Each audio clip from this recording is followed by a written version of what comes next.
how would you describe the quantum realm? Okay, now this one you can't get wrong. Whatever you say, it's just what you think. No, it's not a subjective, it's not Sure that. it is. It's actually a very objective, Yeah. How do you describe it? She I don't might know say what it's like that cotton is. candy, the quantum realm. and that would be wrong. You can't. No, it's an opinion. Mine be like it's like steel and it's hard. Right. Okay. As everything happening at once. It feels profound and incorrect, but we'll take it. Quantum realm is, it depends. Now we're talking quantum realms. In terms of realms, there is an astral plane, and there's 4 quadrants. If the astral plane can astral glide into the quantum realm, then it feels a lot better. It's like an area that's of quantum. Very, very, very, very tiny. It's where Ant-Man gets shrunk to. I thought that was What's your it? realm. Oh, right, you're the time. Yeah. It was kind of the bleed into that sort of thing that quantum then realm. exploded with Doctor Strange, yeah. Can you just, and lastly, we don't know the name of the next Avengers movie, the Untitled Avengers 4. What should it be called? Quantum Infinity. No. Avengers, this is what happened next. Maybe stick to the day job, maybe. It should be called The Long Goodbye. So Avengers, Got it. and then you have Thanos, and you have a quote, and then you have I ain't never Thanos left. saying, I ain't never left. And I then you ain't have never left, in parentheses an action, which is mic drop. Hey everybody, it's Charlie. What a surprise, all the Avengers talking about the quantum realm in the title for Avengers 4 before we even knew what was going on with Ant-Man and the Wasp. So we gotta break this down. If you're brand new to the channel, be sure to subscribe to get all the Marvel videos. There's a new Infinity War Blu-ray giveaway. All you have to do to enter that is be a subscriber and leave a comment on the video. Because we're talking about quantum realm stuff, and the day that I'm posting this video is the week that it's being released in the UK, just careful for spoilers if you have not seen Ant-Man and the Wasp, because we need to talk about the end of that movie, so here we go.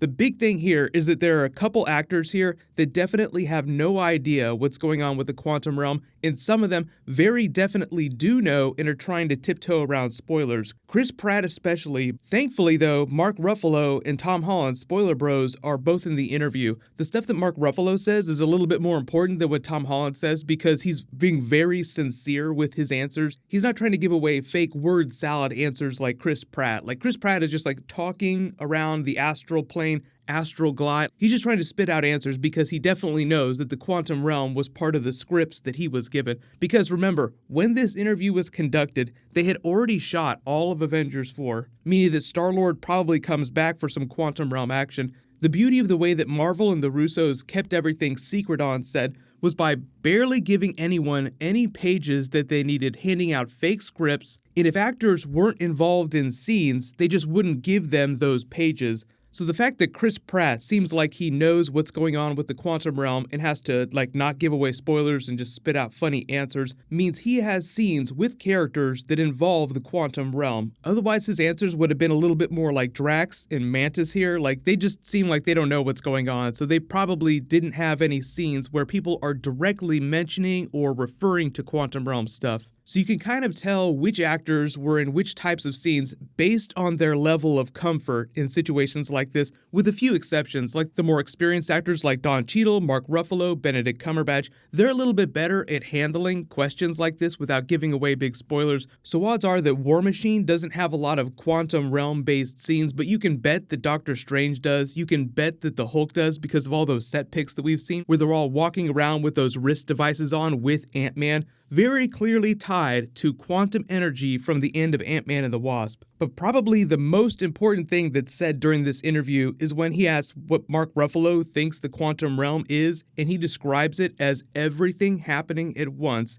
And even though the interviewer probably had not seen Ant-Man and the Wasp and hadn't really thought of it in that way and wasn't thinking about the multiverse and multiple different realities, we know because of Ant-Man and the Wasp that the quantum realm exists in multiple realities, like the Ghost phases through multiple different realities simultaneously. That's why her molecules are being ripped apart. Mark Ruffalo saying that that place is everything happening at once means he has scenes that involve the quantum realm, quantum energy, and confirms multiple realities. but it's really confirmation of plot devices, not so much the actual plot itself. Like, what do they do with the quantum energy? How do they use that to save the universe? There are a lot of theories about that. But Tom Holland, what he does there is he actually confuses a bit of the plot of the Doctor Strange movie, because obviously that movie happened a while ago, everybody's seen it, so he understands that Doctor Strange traveled through multiple realities. But if you couldn't hear, because he says it really softly, he says, "I thought that that was your realm," mistakenly confusing the quantum realm with all the different dimensions that Doctor Strange traveled through at the beginning of his movie.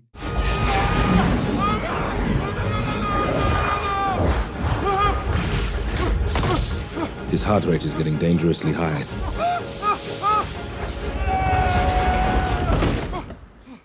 The thing about that is that you actually spot the quantum realm when he's on that journey that the Ancient One sends him on. So yes, he has been through the quantum realm. It was a bit of an Easter egg about the connectedness of the Marvel Universe in how the quantum realm was basically a different dimension, because Doctor Strange was essentially setting up what we know as the multiverse. Part of the beauty of the Marvel Cinematic Universe and the way that it plays towards the fans and towards the broader audience is that they start out with like really small ideas like, hey, what if Doctor Strange traveled through multiple realities? Then once we know that exists, they use it as a much bigger plot device in one of the big Avengers films to blow our minds. Like, oh wow, wouldn't it be cool to see other versions of these characters? Like if you ever read the Secret Wars storyline a couple years ago, you get to see many different versions of all the characters from Marvel Comics history. Imagine Avengers 4 does a movie version of that where you just get to see a couple different versions of the characters as they travel or look at different realities. We don't know exactly how the movie's going to invoke these other realities, if they're just going to be looking at them using those wristbands or if they'll be physically traveling between them.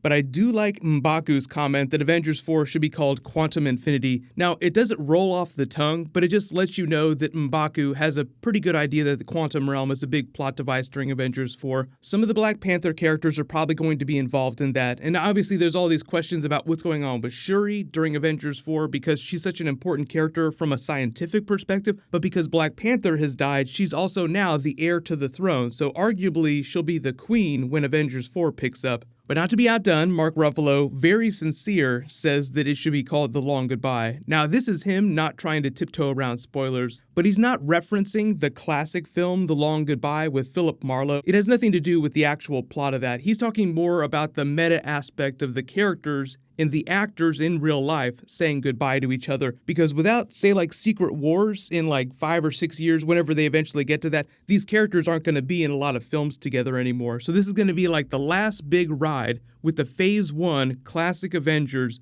teaming up together. Because remember, there have been a whole bunch of articles about the Russos and why they killed the characters that they killed, who survived, there was a reason for it. It's because they wanted all the OG Avengers from that first film to survive to fight Thanos with the help of Captain Marvel, who will be coming in. So there was no big conspiracy. It's like they just wanted to kill off all the new characters so that the OG Avengers could close their 10-year arc. I just posted that deleted scene with Iron Man and why his arc is so important for these 10 years worth of Marvel films. Like, it serves as the backbone for a lot of this, but it's also about the OG Avengers going back to that first film. I'll link the Tom Holland Quantum Realm interview at the end of this too, because he did an interview where he gave away a whole bunch of Quantum Realm stuff.